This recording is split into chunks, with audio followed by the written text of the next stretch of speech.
Money is one of the few things people reduce to a number, even though it changes almost everything about the way you live. People say things like, he makes $20,000, or she makes $100,000. Like, that's just income. But it's not just income. It's a different morning, a different level of stress, a different relationship with time, a different level of freedom, and sometimes a completely different version of yourself. Because the truth is, money doesn't only change what you can buy. It changes how much pressure you carry in your body. It changes how far into the future you can think. It changes whether life feels like survival or strategy. And that's why this conversation matters. So in this video, I want to walk through what life really feels like at different income levels, from $20,000 a year to $1 million a year, and explain what actually changes as the number goes up. Not the fantasy, not the social media version, the real version. Because every level gives you something, and every level takes something too. At $20,000 a year, life is ruled by trade-offs. You don't spend money, you calculate damage. Every purchase means something else has to wait. If you put more gas in the car, maybe groceries get worse. If the rent goes up, the rest of the month becomes a negotiation. If the car breaks down, it's not an inconvenience, it's a crisis.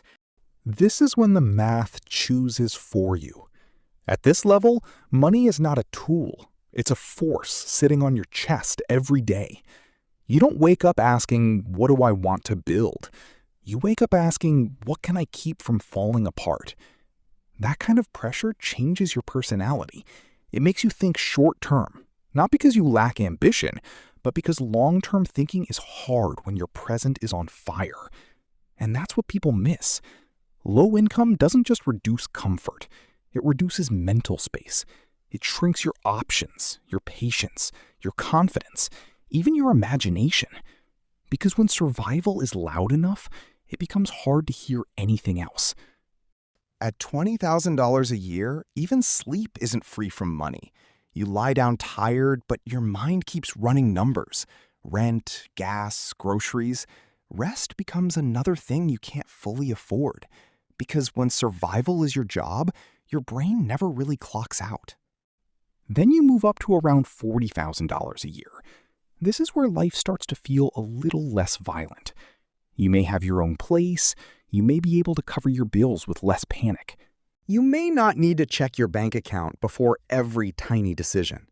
And that shift is bigger than it sounds, because relief is powerful.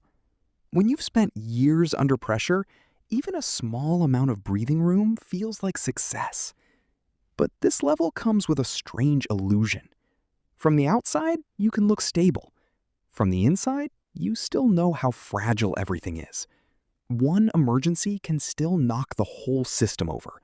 One missed paycheck, one medical issue, one bad month, and the comfort disappears. So this level gives you peace, but not trust. You're doing better, but you don't fully believe it can last. That's the emotional reality here. You're no longer drowning every second, but you still know the water is close. And that's why this income level often creates a new kind of hunger. Not for luxury, for safety. Then there's the most famous milestone of all, $100,000 a year. For a lot of people, this number feels magical. It sounds like the finish line, the proof that you made it, the moment life finally clicks into place. And yes, $100,000 changes things. You get more breathing room, more confidence, more flexibility, more respect from people who judge success by numbers, more freedom to make decisions without fear leading every conversation. But here's the surprise. It does not solve identity problems. It does not solve purpose. It does not solve insecurity. And it definitely does not solve the feeling that maybe you still thought success would feel bigger than this. That's the strange truth of this level. From the outside, people think you're done. From the inside, you realize you've only entered a new room. Now the pressure shifts. Before, the pressure was survival. Now, the pressure becomes expectation. People assume you're doing great. They assume you figured life out. They assume stress should bother you less now. But pressure doesn't disappear, it evolves. At $100,000, the biggest discovery is this: a larger income can improve your life dramatically without automatically making you feel fulfilled. And that's a lesson a lot of people only learn after they get there. At $500,000 a year, the biggest change isn't luxury, it's distance. Distance from financial fear, distance from urgency, distance from the version of life where one bad week can ruin a month. And if you've ever struggled before, that kind of distance feels incredible. For the first time, money can absorb problems before they become emotional events. A bill is just a bill. A repair is just a repair. A setback is frustrating, but not destabilizing. That changes your nervous system. But it also changes your perspective. Because once everyday struggle stops touching you directly, it becomes easier to forget what that struggle actually felt like. Not because you're a bad person, not because you don't care, but because human beings naturally lose sensitivity to pain they no longer experience. And that's why this level is dangerous in a different way. At lower income, the danger is stress. At higher income, the danger is disconnection.